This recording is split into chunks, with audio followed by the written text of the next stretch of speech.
Hey everyone, welcome back. Our next guest is a lifestyle entrepreneur and men's grooming expert with over 20 years of barber industry experience. And he's had the opportunity to work with companies such as Kiehl's, and he is also the CEO of Artisan luxury brands. And well, today he joins us to tell us about his foundation, the Grooming Alchemist, which focuses on mental health and wellness advocacy for underserved youth and cult survivors. Joining us to share more, we welcome Charlie McCoy. Hello, Charlie. Welcome. Thank you, Rhina, for having me. It's a pleasure. Well.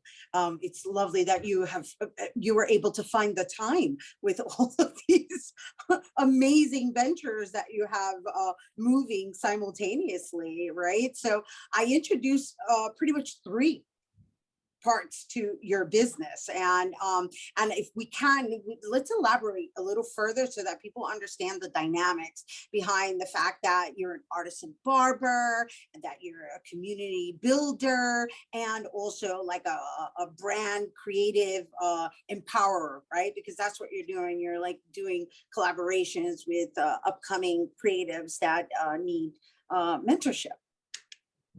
Sure, yeah, totally. Should I just jump in? Yeah, jump in the way you see fit. I was just talking to one of my clients the other day about the Grooming Alchemist and why I'm creating this community. And I explained to him in 3 minutes why.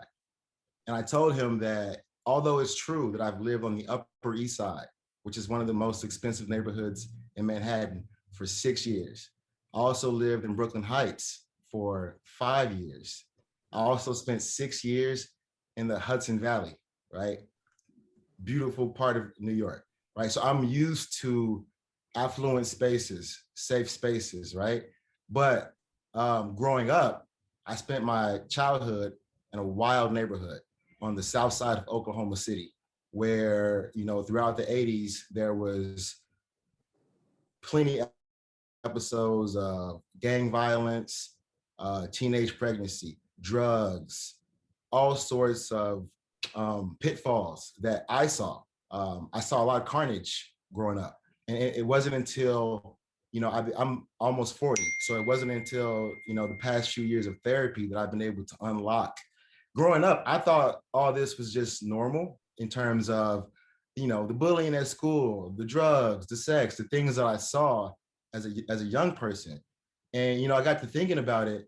You know, grown-ups from the Midwest go to Afghanistan and stay for like 3 years and come back with PTSD for life. Right. You know, what happens when a child's been exposed to that from the age of 5 to 18? You know, and that got me thinking about how ways to give back, because I've been able to find, like I mentioned, I've spent the last 15 years in these different spaces, but right. The first half of my life was different. So I get it. And just because we need to, just for clarity purposes, right? So you've been blessed. You went backwards, right? You went and you said, look, I've lived in these, you know, prestigious neighborhoods, right? But my origins are from there. So how did you get from there to here? Great story. The short answer is my mother, who raised me as a single parent, she was a librarian. She made about $20,000 a year my entire childhood. She did an amazing job as a parent. So let me just start with that. However, when I was in 1989, when I was about 5 years old, she became a Jehovah's Witness, right? And I'm not going to get into the details of how I feel about Jehovah's Witnesses, but I will say my upbringing was very strict. So I had to battle several forces starting from age 5 till about 18. And then those forces included the church, my own, you know, dealings growing up in high school as a Black male in America, and then my own like aptitude for art and creativity and spirituality that was always kind of like inside of me. I've been an artist. I've been a person who's liked to draw since I was 3 years old. Right. And I think that's why I became a barber. But going back to how is that related to a barber? Because you're using people as canvases. That's amazing, right? It has so much symbolism. Like I used to draw haircuts. I used to draw cars, haircuts in the 90s at my desk at school and head shapes. So it's been something that I've been passionate about, grooming and art and making things look good. So growing up, I was an athlete, I was an artist, I had all these things that I wanted to do, but there was a lot of pitfalls in my city. So I think my mother, instead of letting me go free to just be involved in all the things that I wanted to, she steered me toward the church. And so I kind of rebelled against that. And and plus there was a poverty thing. So I needed to make money, because if you don't make money, you can't do anything. So Right. there was a lot of things bubbling in my youth, right? My dad, he had passed away. There was a single parent situation. There was, an area neighborhood that was, full of crime. And then there was a church. So the church, little did I know, was a multi-billion-dollar nonprofit that had global reach.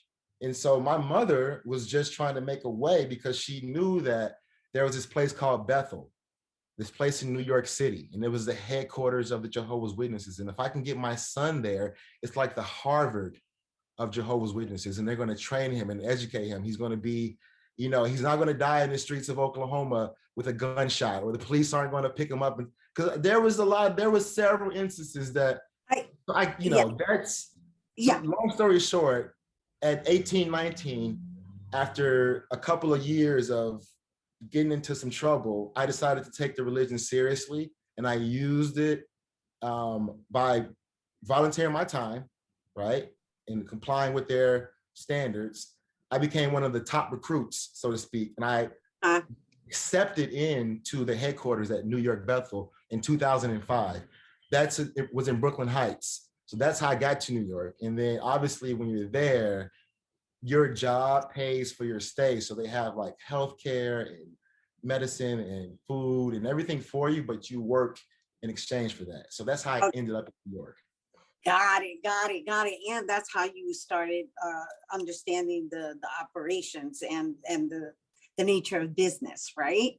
Because I'm going to assume based on what you just shared, you're kind of modeling something in that same formula for mental health advocacy for the next generation through your program, the Grooming Alchemist.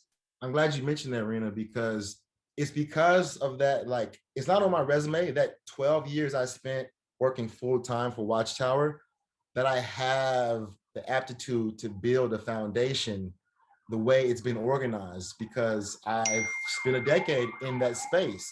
Now, when I was in the space, I didn't view it, because the indoctrination makes you just feel like this is God's purpose. And if I don't do it, God's going to destroy me. But after, right, I'm looking at it from a different worldview. Like, what are the skills that I possess from that experience, right? And how can I employ them? And that's one of the things I want to teach through the foundation to former members who leave at a high level, right? How do you, Yeah, no, sorry, no. This is all good stuff. I just want to make sure that everybody's getting the meat and potatoes of the fact that you officially launched this initiative this month, right? And that and that in some aspect, you yourself are a wonderful living example of what it needs to live your purpose, still fulfill your dream, and serve community simultaneously. Exactly, I appreciate that. Yeah. Like, just to kind of unpack what you mean by launch this month. For the past year, we've been building content and thinking about how we want to make an impact. And this month, we were able to get the paperwork into New York, right? Build a website, and then go into the school and launch a program. The program includes haircuts and mentorship. So we're active like now. So it's been really a 6-year process since I left the organization into building this new organization. But the barbershop, building that first community, is what really led into this second endeavor with the Grooming Alchemist. Yeah, and I understand it was brought to IS 219 in the Bronx. So thanks for bringing it up here to us in the BX. We are out of time, my man, Charlie McCoy. I can tell I can talk to you all day long. Congratulations on all your endeavors. And most importantly, I see you and acknowledge you for making sure that you leave things better than you found them. That's Charlie McCoy, everybody. Of course, he is the Artisan Barber. And once again, to learn more about the Grooming Alchemist, you can visit thegroomingalchemist.org. And if you're interested in getting a haircut with a super cool vibe, you can visit artisanbarber.com to make your appointment. All right, we have to take a quick break, but when we return, we're going to hear about a brand design to lift your spirits this holiday season. Don't go anywhere.